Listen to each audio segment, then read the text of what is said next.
찬송가 459장으로 찬송하겠습니다. 459장 찬송입니다.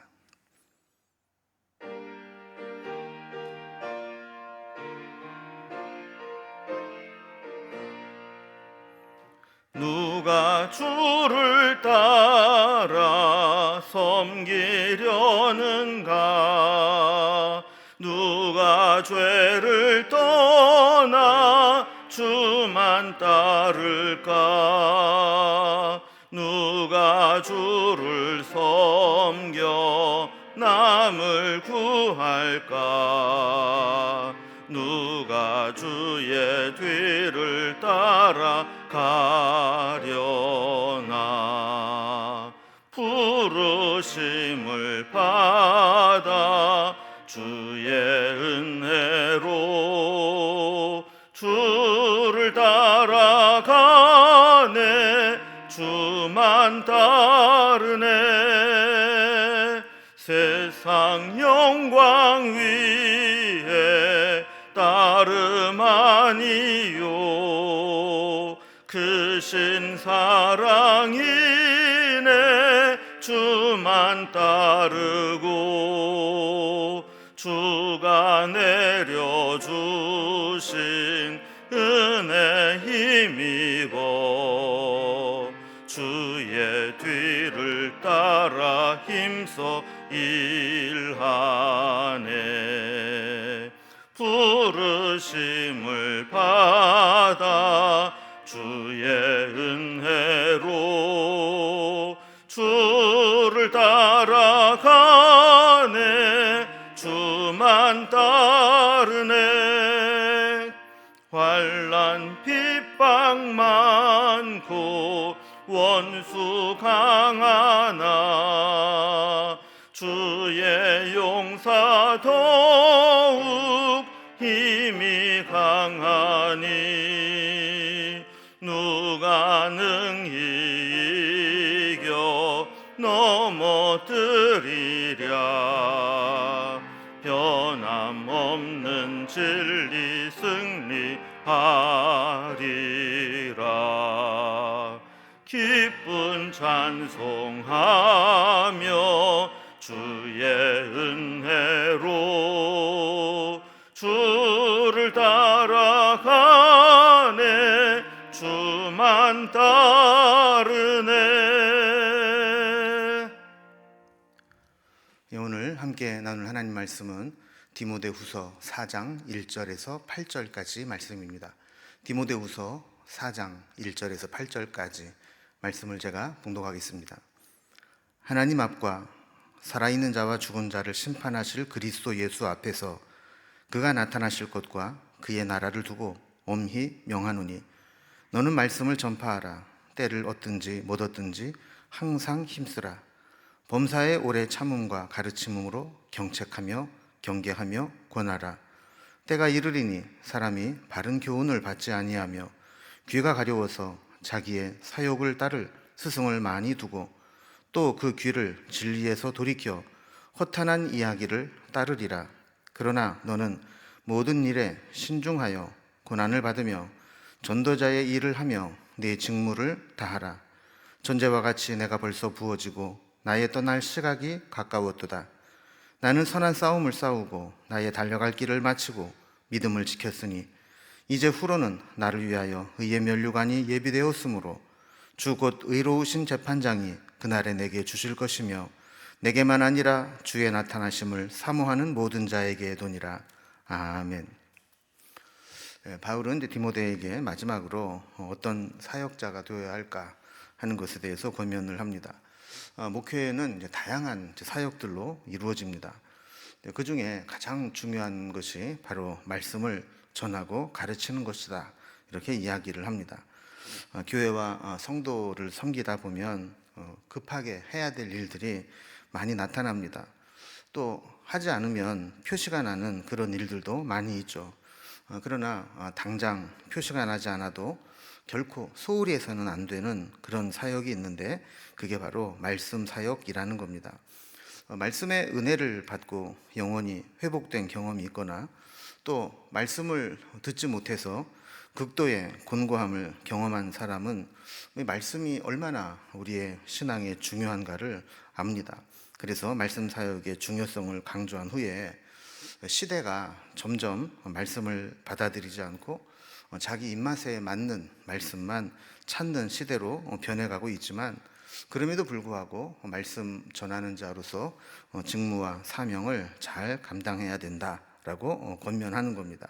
그래서 바울은 이 일을 위해서 자신이 어떻게 살아왔는지를 간증하면서 디모데도 자신이 따라온 길을 따라올 것을 권하고 있죠. 이런 내용으로 오늘 본문을 좀 살펴보면 단락별로 구분을 해봅니다. 먼저 1절, 2절은 항상 말씀 전파하기에 힘써라, 이런 교훈을 하고, 3절에서 5절까지는 앞으로 이 시대가 점점 진리를 거절하고 자기 듣고 싶은 것만 들으려고 하는 그런 풍토가 오게 되지만, 그럼에도 불구하고 말씀 전하는 일을 최선을 다해야 된다 하는 말씀입니다. 그리고 6절에서 8절까지는 전도자로, 말씀 전하는 자로 살아온 자신의 삶을 간증하게 됩니다.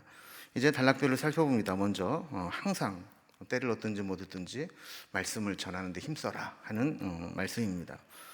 바울은 디모데에게 이 말씀 사역이 얼마나 중요한지를 설명하기 위해서 여러 가지로 좀 강조하고 있습니다. 1절을 보면 지금 바울이 하는 말은 하나님과 예수 그리스도 앞에서 하는 것이다 라고 이야기를 합니다. 우리가 뭐 그런 얘기 하죠. 우리가 뭐 어느 안전이라고 함부로 말하겠느냐. 그런데 지금 바울은 하나님과 죽은 자를 심판하실 그리스도 앞에서 내가 말한다, 이렇게 이야기를 하죠. 특히 예수님이 나타나실 것과 그로 인해 임할 하나님의 나라를 두고 엄히 명한다 그랬습니다. 이렇게 엄중하게 명하는 내용이 뭔가 2절에 보면 너는 말씀을 전파하라 라는 겁니다. 어느 정도로 전파해야 되느냐? 때를 얻든지 못 얻든지 항상 힘쓰라 그럽니다. 그러니까 바울은 자기가 말씀을 전해보니까 아는 거죠. 이 세상이 결코 말씀에 우호적이거나 호의적이지 않고 수용적이지도 않다라는 겁니다.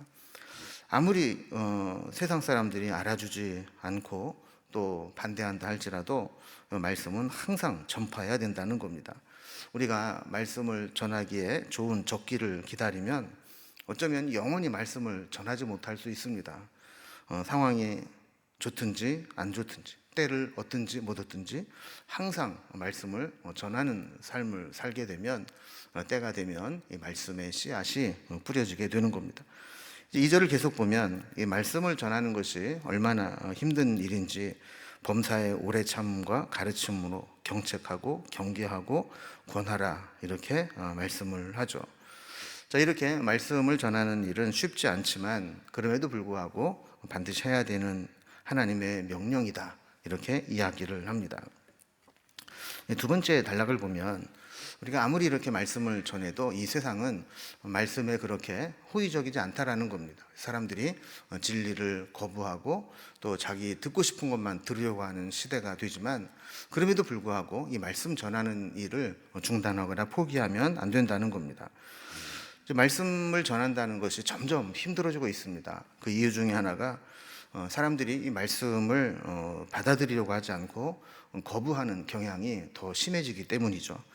3절에 보면 때가 이르리니 사람이 바른 교훈을 받지 아니하며 귀가 가려워서 자기의 사욕을 따를 스승을 많이 둔다 그랬습니다. 그 사람들이 좀 똑똑해지고 또 경제적으로 여유가 생기게 되면 이 말씀에 대한 사모함이 떨어지게 됩니다. 그래서 교만해지고 선택적으로 말씀을 듣게 되죠. 이제 사람들은 이게 진리인지 비진리인지 여기에 관심이 있기보다 내가 듣고 싶은 말씀인지 거슬리는 말씀인지를 기준으로 받아들이기도 하고 거부하기도 한다라는 겁니다. 그래서 4절에 보면 사람들이 그 귀를 진리에서 돌이켜 허탄한 이야기를 따르게 된다라고 이야기를 하죠. 우리가 뭐 내가복음서 뭐 이런 얘기를 하듯이 내가 듣기 좋고 내가 좋아하는 말씀만 받아들이려고 하고 부담스럽고 순종을 강요받는 그런 말씀들은 무시하게 된다는 겁니다. 그래서 거짓과 위선의 사람들에게는 진리가 늘 불편하고 거스릴 수밖에 없습니다.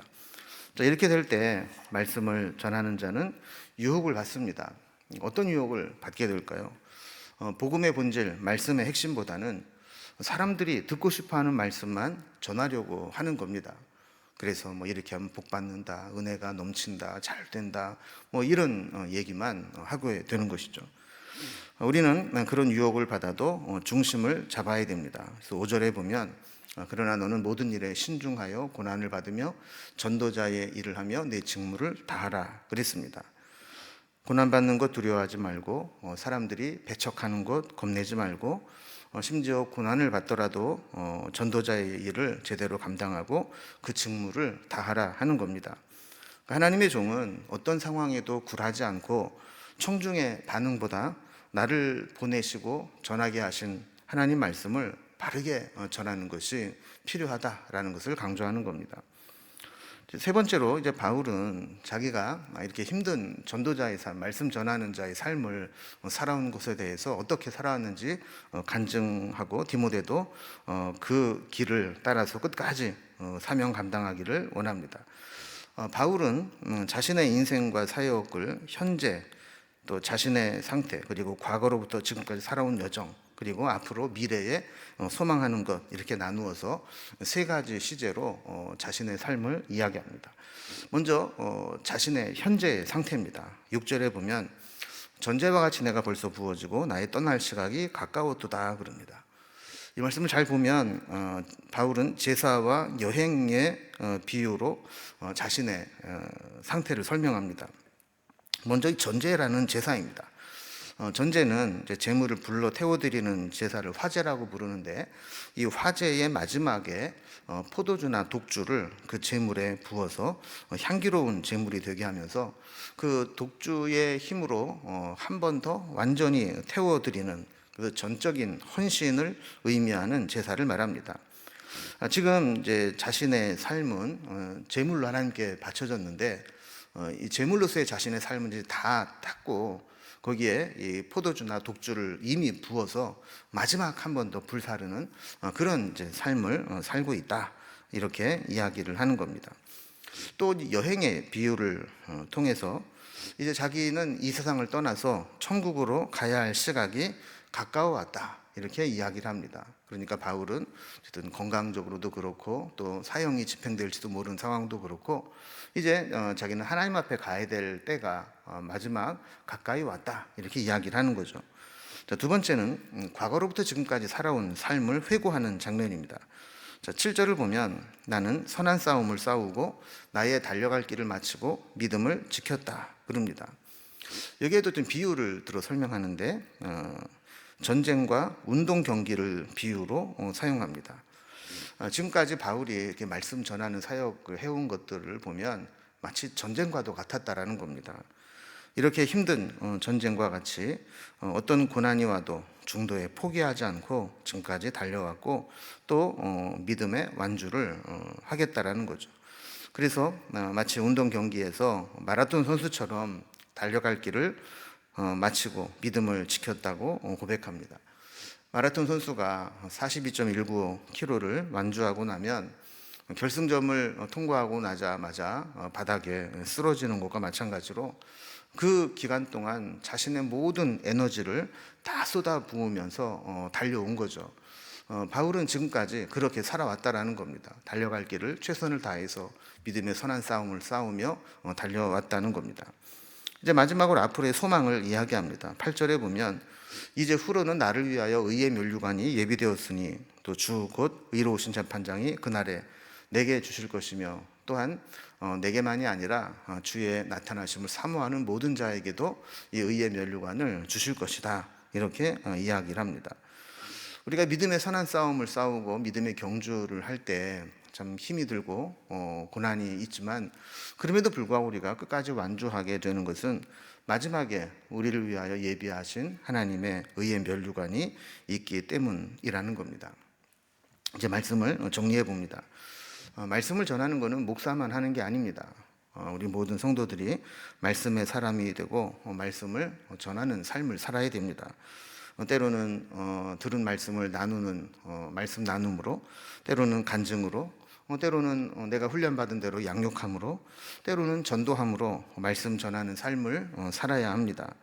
우리가 바울이 디모데에게 권면했던 것과 마찬가지로 우리도 어떤 상황에 있어든지 내가 말씀을 전하고 나누어야 될 사람들은 어떤 사람들이 있는지 살펴보면서 기회가 될 때마다 때를 얻든지 못 얻든지 말씀을 전하고 또 함께 나누는 그런 말씀의 사람으로 살아갈 수 있기를 주님의 이름으로 기원합니다. 기도하겠습니다. 하나님 아버지 감사합니다. 바울이 유언과 같이 디모데 후서를 써서 보내면서 디모데에게 때를 얻든지 못 얻든지 항상 말씀 전하기에 힘쓰라 엄히 명했던 말씀을 살펴보았습니다. 세상은 점점 말씀을 우호적으로 받아들이지 않고 자기 듣고 싶은 것만 들으며 또 배척하는 시대가 되지만 그럼에도 불구하고 내가 들은 말씀, 은혜 받은 말씀, 또 내가 체험한 말씀들을 전하고 나누고 간증하고 전도하며 살아갈 수 있도록 인도해 주시옵소서. 오늘도 내가 말씀을 전해야 될 사람들이 어떤 사람인지 늘 살피게 하시고 하나님이 기회를 주실 때마다 믿음으로 말씀을 전하고 나눌 수 있도록 인도해 주옵소서. 오늘도 하루를 온전히 주님께 부탁드리며 예수님의 이름으로 기도드리옵나이다. 아멘. 각자 기도 제목들로 자유롭게 기도하시겠습니다.